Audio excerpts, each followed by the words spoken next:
Does the Iranian regime really have numerous sleeper cells within the United States? Well, Sean Derns, senior research analyst at Camera, joins us now.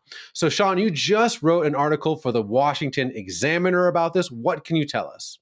Yes, as my article is titled, Iran does have sleeper cells in the United States, and they've had them for many years, and it's a key component of the regime's statecraft.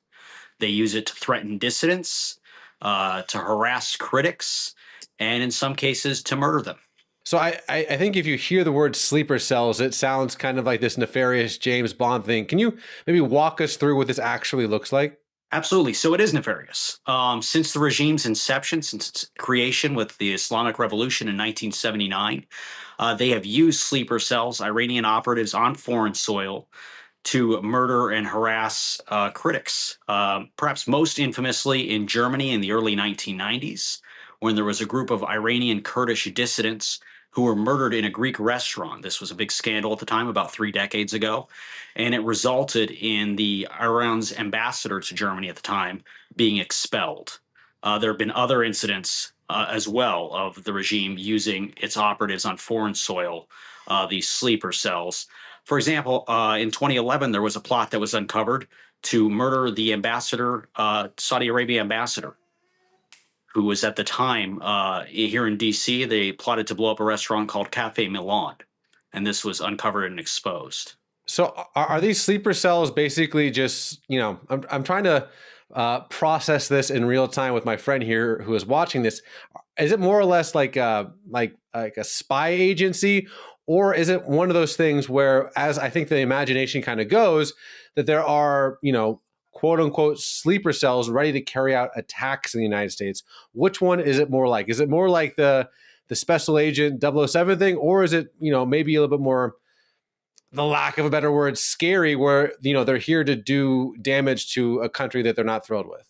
It's both. They do commit acts of espionage. That is absolutely something the sleeper cells do. They do work with terrorist groups. It's worth remembering that Iran is the chief sponsor, chief state sponsor of terrorism.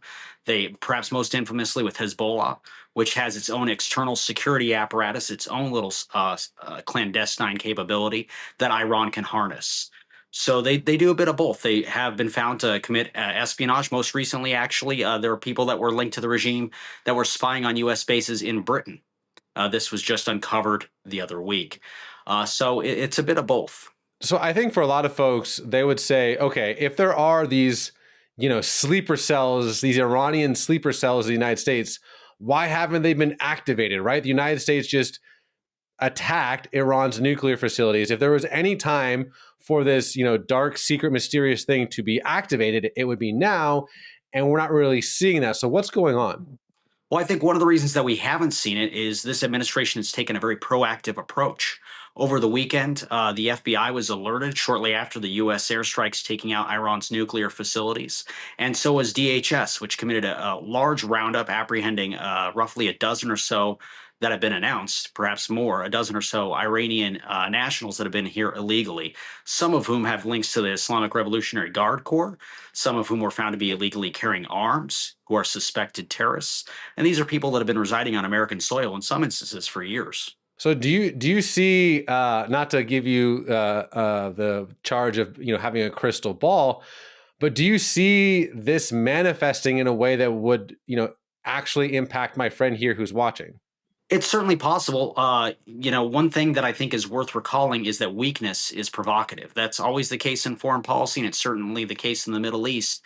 But this regime now sees that there's an administration that's in power that is acting proactively to quash this threat, that isn't going to let Iran get nuclear weapons. President Trump's been very clear about that.